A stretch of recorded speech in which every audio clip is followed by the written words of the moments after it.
또 한 주가 지나고 또 이렇게 또 토요 청년의 시간이 다가왔습니다. 지난 한 주 동안 어떻게 청년 여러분들 어떻게 잘 평안히 잘 지내셨죠, 그죠? 예. 오늘은 7과 시험의 극복이라는 내용으로 함께 교제를 나누도록 하겠습니다. 기도하시고 기도하고 시작하도록 하겠습니다. 주님의 말씀이 이 시간 저희들 가운데 풍성히 거하게 되어서 참 그 안에서 저희들이 지혜를 얻어 서로를 가르치고 또 배우는 일에 큰 능력을 갖게 되기를 소망합니다. 이 시간 하나님께서 저희들의 소망을 들어주시기를 기도를 드립니다. 함께 하시는 동안 이 시간을 온전히 주님께 의탁을 드립니다. 우리 주 예수 그리스도의 이름으로 기도드렸습니다. 아멘. 네, 7번째 시간인데요. 시험의 극복이라는 내용입니다. 구성을 살펴보면은요, 간단하게 개요 말씀드리고, 그 다음에 시험의 의미, 그리고 유혹의 3가지 근원, 그 다음에 2가지 성품, 육신과 성령의 싸움이라는 소제목이 달려있죠. 그죠? 그리고 유혹의 2가지 양상, 그리고 유혹에 대한 승리. 이 챕터는 하나님께서 하신 일과 우리가 해야 할 일에 대한 내용입니다. 그리고 실패에 대한 대책까지 본문 내용을 이제 함께 나누고 결론 말씀드리도록 하겠습니다. 우리들은 이렇게 살아가면서 우리 마음을 이렇게 뭔가가 강하게 이렇게 우리를 이끌어 가거나 또는 이렇게 우리가 사로잡히는 그런 경험들을 할 때가 많이 있습니다. 근데 이제 우리 그리스도인들에게 그런 우리를 강하게 사로잡는 그 주체가 성령일 경우는 더할 나위 없이 이제 바람직한 모습일 텐데, 안타깝게도 그 성령보다는 시험이 우리를 더 강하게 이끌어갈 때가 훨씬 많죠, 그죠? 이와 같이 우리의 시험, 그러니까 오늘 이 시험의 극복이라는 제목인데, 이 시험이 이제 유혹이라고도 하는 이 시험은 잘못을 행하도록 유도하거나 또는 그렇게 자극하는 것을 우리가 이제 시험이라고 합니다. 우리는 이런 시험에 대해서 대처할 수 있는 그런 능력을 갖추어야 하는데, 왜냐하면은 그 능력이 있느냐 없느냐에 따라서 우리가 그리스도인으로서의 이 건강하고 튼튼하게 자랄 수 있는 것들을 이렇게 좌우가 되기 때문이죠. 성경에서는 이제 우리 오늘 주제에 대한 시험에 대한 이 본문의 내용이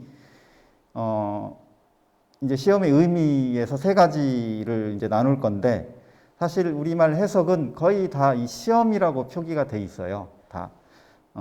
그래서 내용을 살펴보지 않으면은 이게 이 시험의 의미가 어떤 것인지 좀 어려울 수가 있는데, 오늘 이 시간을 통해서 함께 잘 기억하고 배웠으면 좋겠습니다.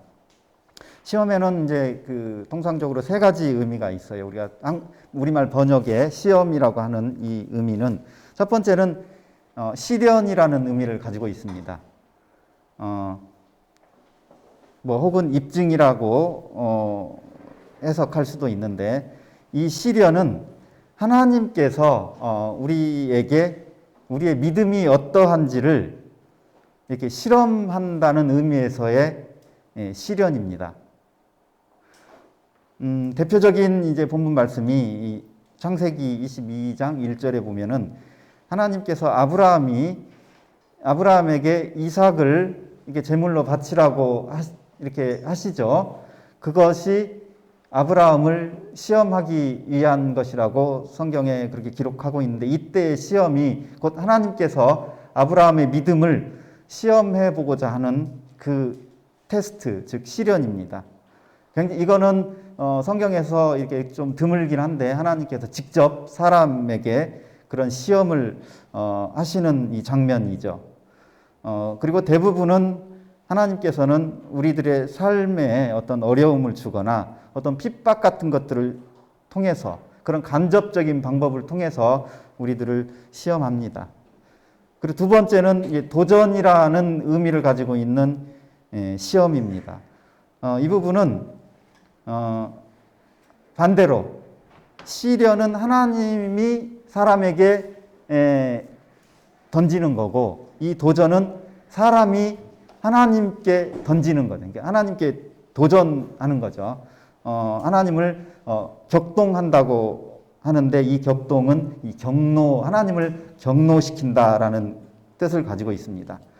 인간이 하나님의 반응 여하를 시험해 본다는 것의 의미를 가지고 있죠.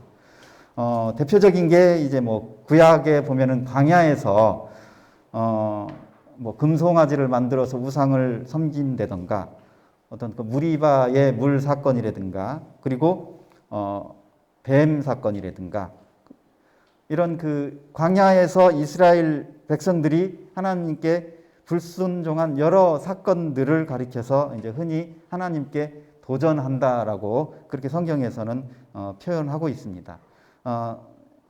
이것은 하나님의 사랑과 능력에 대해서 우리 인간이 의심을 나타낸다는 그런 성격이 아주 강한 이 의미입니다. 그리고 세 번째는 유혹이라고 하는 때로는 유인이라는 표현으로도 그런 의미를 갖고 있는 유혹인데요.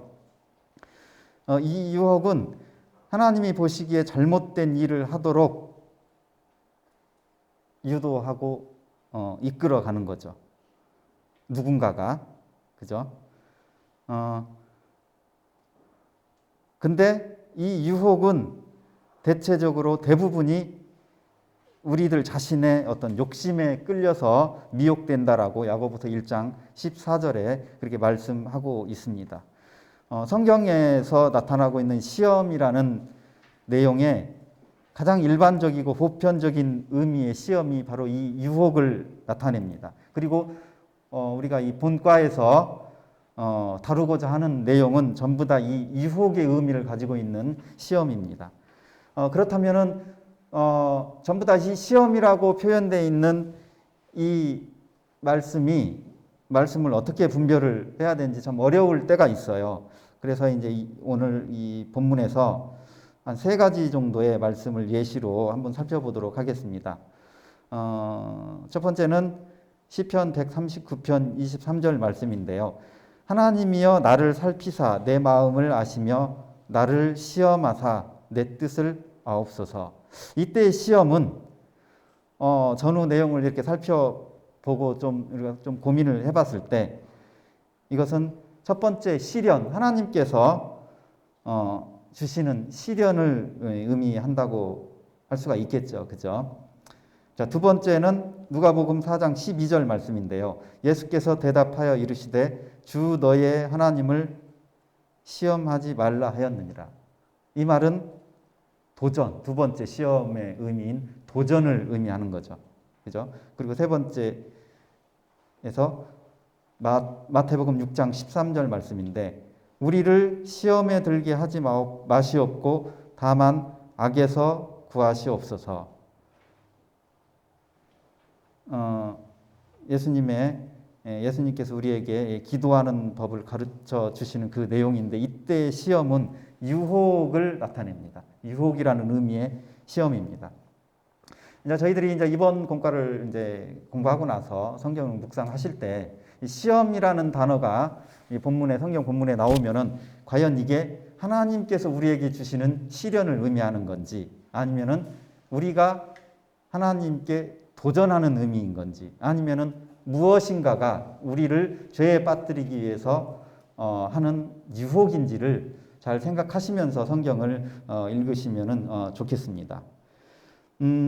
대체적으로 시련, 그러니까 첫 번째 의미의 시련은 하나님과 더 가까워지고 우리를 거룩하고 흠이 없게 하고자 하는 하나님의 목적이 반영이 되어 있습니다. 그래서 대체적으로 그 말씀의 뒷부분은 긍정적인 의미의 말씀이 나옵니다. 반면에 도전이나 유혹 같은 이 의미의 시련은 하나님과 점점 멀어지고 죄와 가까워져서 결국 파멸에 이르게 하려는 목적으로 무엇인가가 그런 시험을 하는 거죠. 그래서 이 의미의 시험의 뒷부분에는 대체적으로 부정적인 의미의 말씀들이 따라 나옵니다. 근데 그렇게 분별을 하시면은 뭐 100%는 아니겠지만은 거의 뭐 이렇게 맞다고 보시면 되겠습니다. 그러면 이와 같은 유혹에는 세 가지 근원, 그러니까 뭐 우리 그 본문 질문에는 기원이라고도 표현을 했는데 이 세 가지 근원은 마귀가 있고요. 첫 번째는. 그리고 두 번째는 세상이 있고 세 번째는 육신, 우리가 육체라고 하는 이 세 가지가 있는데 이 첫 번째 마귀는 어떻게 우리를 유혹하냐면은 하나님을 쫓는 길로부터 사람들을 유인합니다. 근데 이 마귀의 유혹은 굉장히 인격적이고 활동적이에요. 그래서 우리가 잘 넘어갑니다. 기본적으로 마귀는 하나님의 말씀에 대해서 이렇게 의심을 툭 던져요. 그래서 우리의 믿음이 약한 그 약한 고리를 이렇게 매개로 해서 우리를 그 시험에 넘어지게 합니다.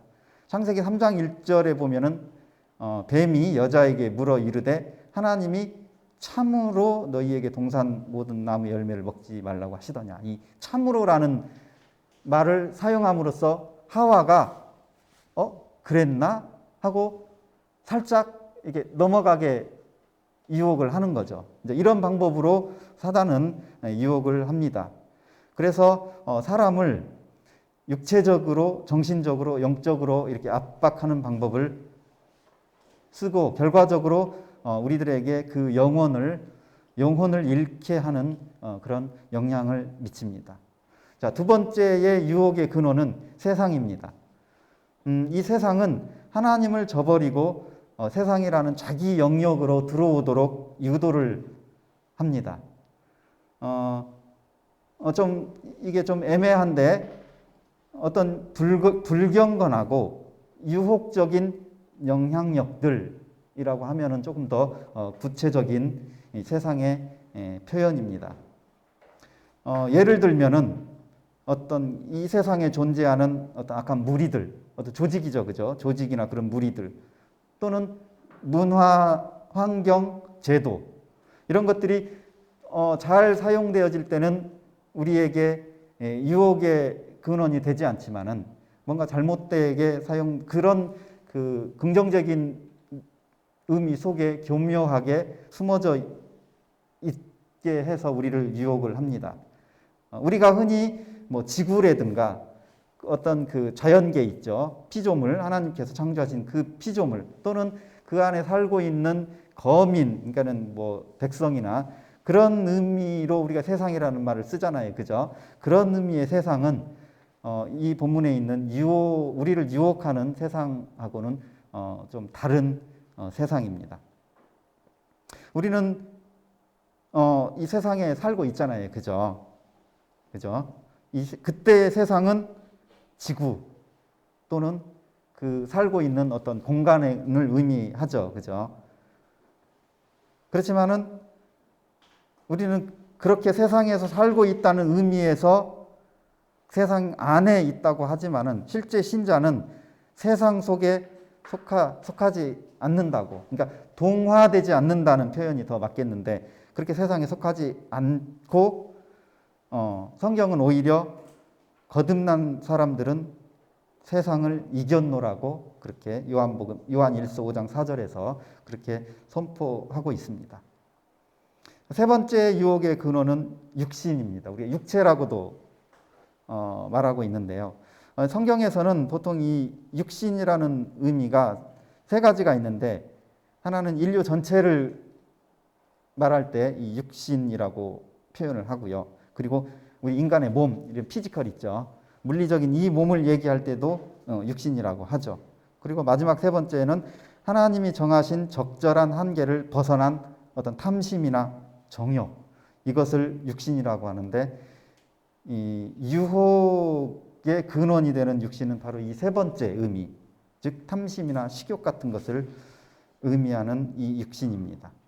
뭐 예를 들면은 결혼 관계를 벗어난 어떤 음행이라든가 몸의 필요를 넘어선 비만이나 폭식, 뭐 이런 것들이 이제 그 탐심이나 정욕에서 나오는 육신에 해당되는 것들이죠. 이렇게 유혹에는 이 세 가지 근원이 있습니다. 자, 두 가지 성품이라고 하는 이제 그 성품이 있는데, 이 두 가지 성품에 보니까 이제 그 육신과 성령의 싸움이라고 돼 있는데요. 결국은 이 두 가지 성품은 서로 대립되는 개념인 것을 우리가 예상을 할 수가 있겠죠. 그리스도 안의 신자는 옳은 것을 하고자 하는 소원이 있습니다. 왜냐하면 우리는 구원을 받았기 때문이죠. 그것을 우리는 성령의 능력이라고 하고요. 반대로 나쁜 것을 하도록 유혹하는 어떤 욕망들이 있습니다. 이것들 육신의 생각이라고 하죠. 이 두 가지가 항상 싸움을 합니다. 우리 내면 안에서. 제가 그러니까 교회에 다니지 얼마 안 됐을 때, 주로 이런 그 싸움, 뭐 승리 이런 말을 이렇게 교파 교회에 다니는 사람들이 많이 사용을 하죠. 저는 처음에는 그 말이 굉장히 어색했어요. 왜냐하면은 내 안에 두 가지 성품이 싸우고 있다라는 것을 내가 인식을 잘 못한 거죠. 왜냐하면 제가 그때는 연약했기 때문에. 그러다가 점점 이제 신앙이 자라면서 제 안에 이 두 가지 성품이 싸우고 있다라는 것을 내가 깨달으면서 승리하세요 말이라든가 이런 말들이 이제 어색하지가 않고 당연한 말로 이제 제 마음에 받아들여지게 되더라고요.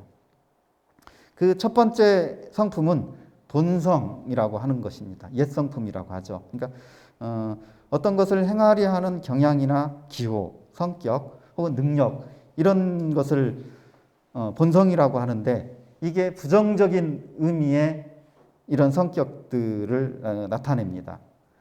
이 본성은 죄를 몹시 탐하는 인간이 태어날 때부터 가지고 나온 것, 즉 아담으로부터 물려받은 것이죠. 우리 그리스도인들이 비록 구원을 받았지만 불행하게도 이 첫 번째 성품인 본성은 그렇지가 못했습니다. 즉 우리는 구원받음으로써 거듭남으로써 새로운 탄생을 했지만 이 본성은 새로 태어나지 못했고 변화되지도 못한 거죠. 그리고 이 본성은 악의 근원입니다. 두 번째 성품은 새로운 생명이라고 하는 새 성품입니다. 이 두 번째 이 성품은 우리가 거듭날 때 하나님으로부터 은혜로 받은 생명을 의미합니다. 고린도후서 5장 17절에서는 이 두 번째 성품을 새로운 피조물이라고 하기도 하고요. 에베소서에서는 새 사람이라고도 표현합니다. 이 두 가지 성품이 우리는 이 옛 성품의 완전히 제거되지도 않았고 개선되지도 않은 상태이죠, 사실은. 그리고 거기에 우리의 영은 거듭난 상태이고요. 그러다 보니까 우리 내면의 이 두 성품 사이에 당연히 우리가 인식할 수 있는 그런 싸움 또는 분쟁이 존재하고 우리는 그것을 느낄 수가 있습니다. 이럴 때 이 새 성품은 그러니까 우리들의 본성이 지배하는 우리 자신의 능력으로는 그 옛 성품인 본성을 억제할 수가 없고, 하나님의 능력을 입었을 때에만 옛 성품을 지배할 수가 있습니다. 유혹의 세 가지 양상이라는 이제 제목인데요. 우리가 유혹의 두 가지 양상이라고 되어 있네요. 유혹이라는 그 세 가지 저희들이 근원에 대해서 아까 살펴봤는데 그 세 가지를 생각하시면서 살펴보도록 하겠습니다. 이 양상이라는 말이 우리말이 좀 어렵죠, 그죠? 어떤 현상의 모양이나 상태를 의미합니다. 양상이. 그러니까 좀 쉽게 얘기하면은 유혹이라는 두 가지 모양 뭐 이렇게 얘기하면은 조금 더 이해가 빠르겠네요. 그죠? 두 가지 양상을 살펴보기 전에 유혹이라는 것은 세 가지 통로로 우리에게 다가옵니다. 즉 죄의 본성을 이용하는데요.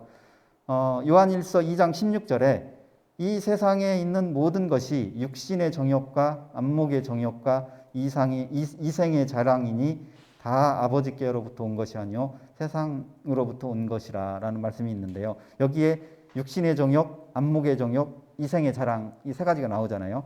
이 세 가지가 바로 우리에게 아까 얘기한 그 세 가지 근원 있잖아요. 유혹에 그 세 가지 근원들이 우리를 유혹할 때 우리의 이 세 가지의 이 통로를 통해서 우리를 유혹한다라는 거죠.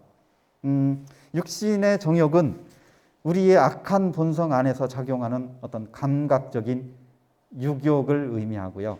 안목의 정욕은 우리가 눈으로 보는 것에서 일어날 수 있는 그런 악한 욕망을 이제 안목의 정욕이라고 하고요. 그다음 이생의 자랑은 자기를 과시하거나 자기의 영광을 바라는 거룩하지 못한 야망을 이제 이생의 자랑이라고 하는데요.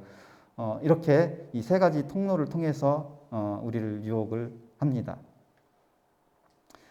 그렇다면 이 첫 번째 이 양상은 최초에 인간들이 받은 유혹을 이제 이 첫 번째 양상이라고 정의할 수가 있는데요. 창세기 3장 6절에 있죠.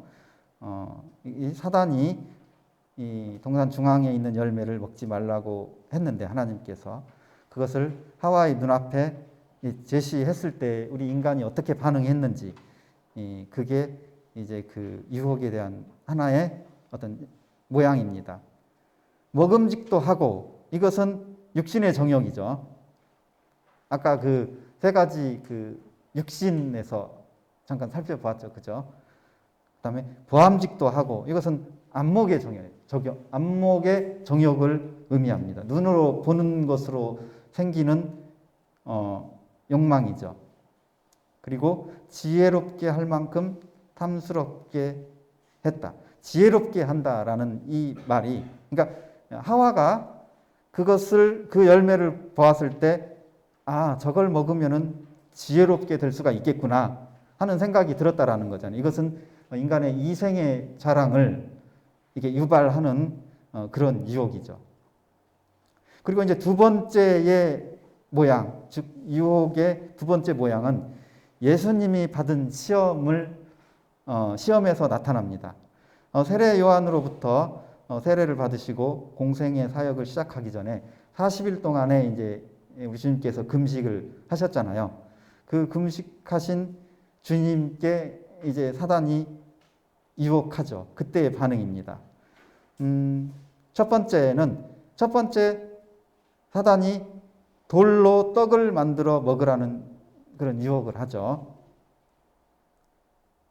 이것은 육신의 정욕, 아까 먹음직스럽다라는 생각을 했던 사람과 똑같은 40일 동안 굶주렸는데 얼마나 배가 고팠겠어요. 그죠? 그때 사단이 네 능력이 있으니까 돌로 떡을 만들어서 먹어라라고 시험을 하는 거죠. 두 번째는 천사들이 구해줄 테니 성전 꼭대기에서 한번 뛰어내려 보아라 라고 이제 시험을 하는 거죠. 이것은 이생의 자랑에 해당되는 시험입니다.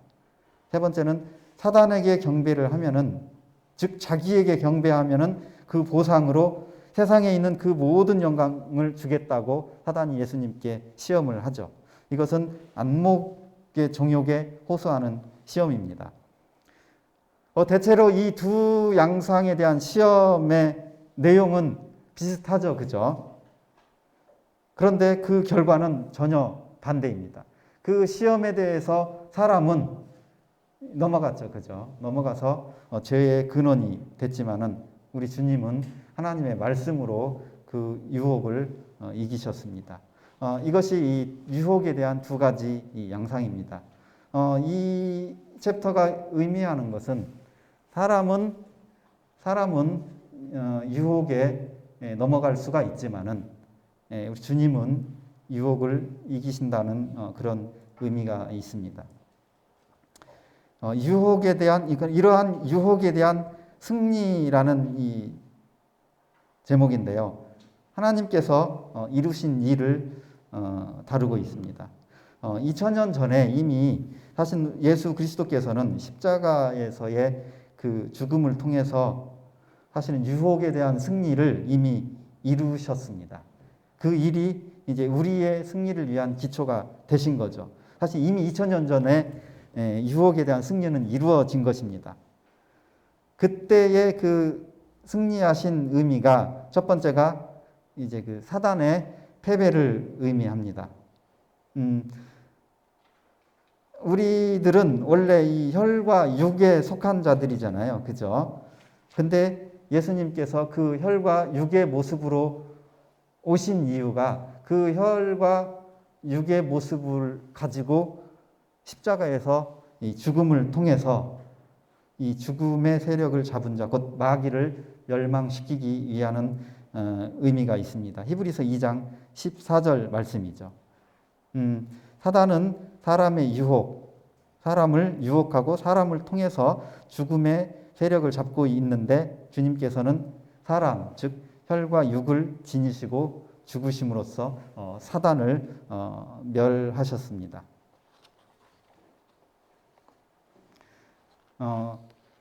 주님의 십자가를 통해서 세상이 패배했다라는 내용입니다. 고린도전서 11장 32절 말씀에 우리가 판단을 받는 것은 주께 징계를 받는 것이니 이는 우리로 세상과 함께 정죄함을 받지 않게 하려 함이라. 즉 세상은 주님께서 정죄했다라는 말씀이잖아요. 그죠? 십자가를 통해서 세상으로부터 우리를 구별하셨다라는 것은 반대로 사단을 따르는 세력들을 심판했다라는 의미입니다. 그래서 우리는 이와 같이 우리 주님께서 심판하신 세상을 사랑할 것이 아니고 믿음으로 그 세상을 이겨야 한다고 성경에서는 교훈하고 있습니다. 세 번째, 육신의 패배입니다. 로마서 6장 6절 말씀인데요. 옛 사람이 십자가에 못 박혔다라고 그렇게 말씀하고 계시잖아요. 그죠? 마찬가지로 예수님께서는 십자가의 죽으심으로 우리의 죄의 몸을 입은 옛 사람도 함께 죽었다라는 의미입니다. 로마서 6장 6절에 이 의미가 이제 그 십자가상에서 그 권세를 깨뜨리심으로써 육신이 완전히 패배한 것입니다. 그러면은 이 유혹에 대한 승리를 위해서 이제 하나님께서는 이제 이렇게 세 가지 일을 하셨는데 우리는 이제 어떻게 해야 할까요? 먼저 이 유혹을 대하는 기본 자세가 있는데 첫 번째는 이 모든 시험은 피할 길이 예비되어 있다라고 하나님께서 우리에게 그 길을 예비하셨다라는 것이죠. 그리고 또 한 가지는 이 유혹을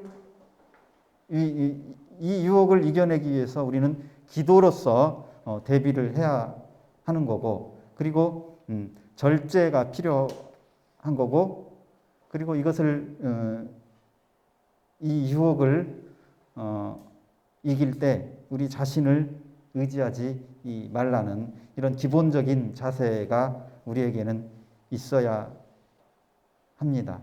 이런 기본적인 자세를 염두에 두시고 우리가 해야 할 이제 구체적인 이 유혹의 승리를 위해서 우리가 어떻게 해야 되는지 공과에서는 세 가지로 얘기하고 있는데요. 첫 번째는 여기라라고 하나님께서 말씀하셨는데 그것은 로마서 6장 11절 말씀인데 즉 죄에 대해서 우리는 죽은 자고 그리스도 안에서 하나님께 대해서는 산 자로 여길지어다. 이제 사도 바울이 로마서에서 그렇게 얘기를 우리들에게 얘기를 해주시고 있습니다. 즉 우리의 옛 사람은 십자가를 통해서 그리스도와 함께 이미 죽었다라는 의미죠. 그죠? 그래서 죽은 사람은 죄에 이끌리지 않습니다. 두 번째 우리가 할 일은 드리라. 우리는 드려야 하는데요. 산자같이 하나님께 드리고 우리의 몸을 의의 병기로 드리라라는 말씀입니다. 우리가 이처럼 성령을 쫓아서 성령의 지배를 받을 때 육체의 욕심을 이루지 않는다라고 요한복음 7장 그리고 갈라디아에서 5장에서 하나님께서 그렇게 말씀하십니다. 세 번째 우리가 유혹에 대해서 승리하기 위해서 우리가 해야 할 일은 대적하라입니다. 야고보서 4장 7절에 마귀를 대적하라. 성경에서 우리가 유혹의 세 가지 근원을 아까 잠깐 살펴보았잖아요. 그죠? 먼저 사단과 세상과 육신 이 세 가지의 근원이 있는데 하나님은 그 중에서 세상과 육신은 피하라고 합니다. 그리고 사단은 대적하라고 합니다. 저는 처음에 사단은 피하고 육신과 세상은 대적해야 하는 게 아닐까라고 그렇게 사실 생각을 했어요. 근데 성경은 그게 아니라는 거죠. 사단을 오히려 대적하고 이 육신과 세상은 피하라는 겁니다. 이 본문에서도 마귀를 대적하는 것이 우리가 유혹에서 승리하는 방법입니다. 우리는 기도를 통해서 그리고 하나님의 말씀을 사용해서 우리가 이 영적 전쟁을 피할 게 아니고 적극적으로 참여를 해서 승리해야 합니다.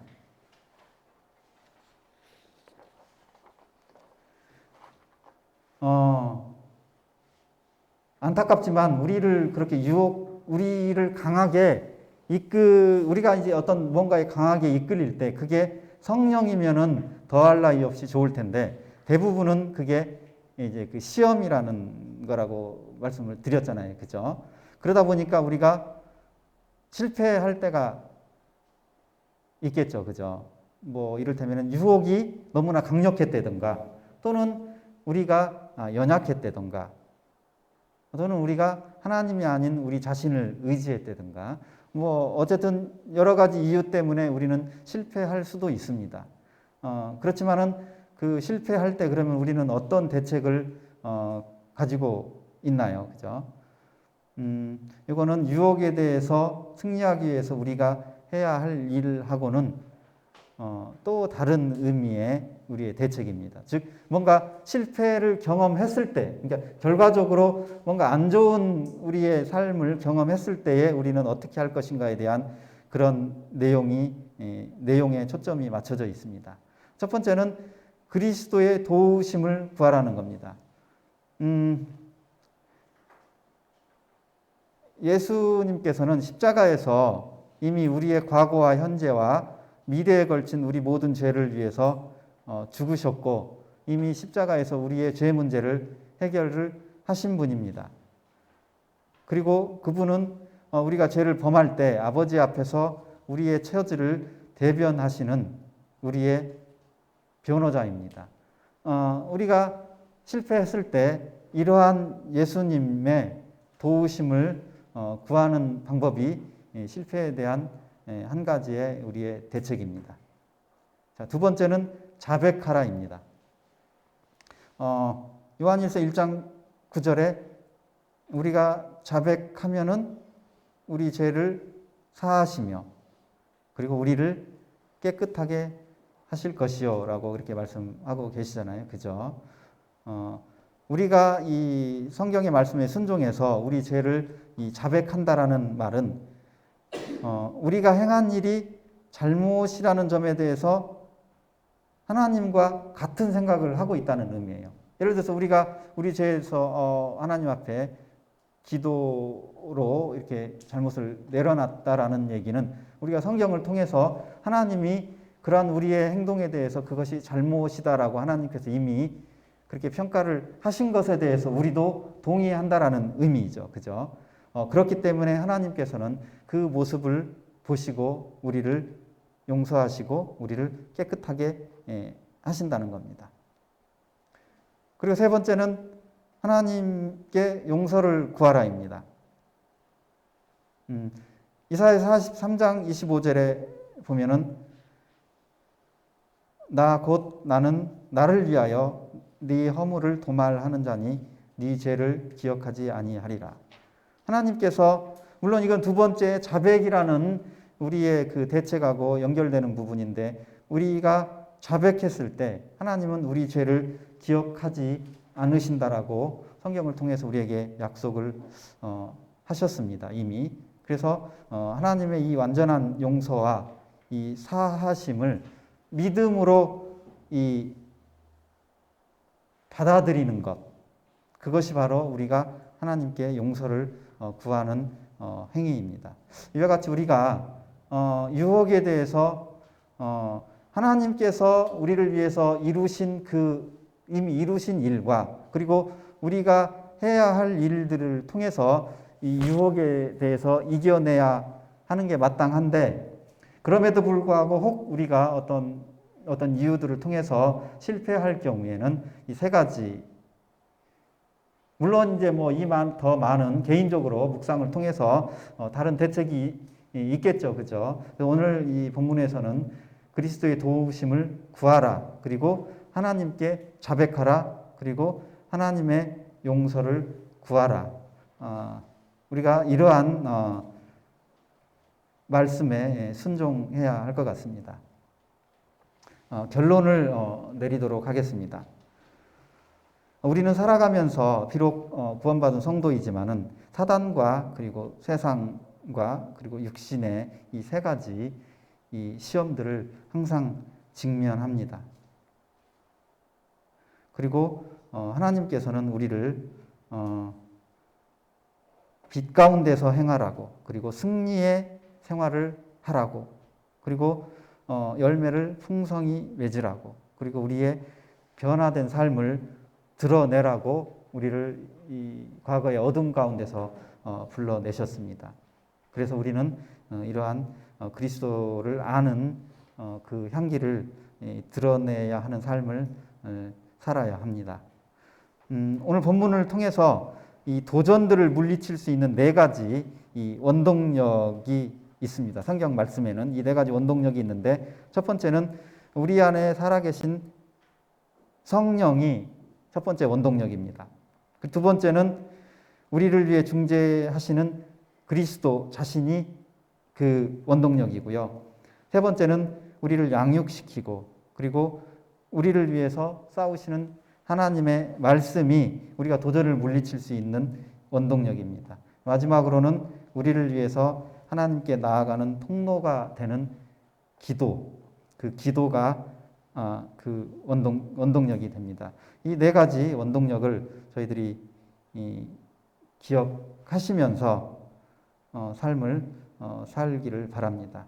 우리가 영적인 승리를 얻으려면은 단순히 어떤 지적인 이해가 아닌 진리를 쫓고 그리고 그 진리를 순종해야 합니다. 저와 여기 있는 모든 청년들이 이 순종을 통해서 그리스도의 사랑과 그리고 영적인 성장을 이루시기를 바라면서 오늘은 이 시험에 대한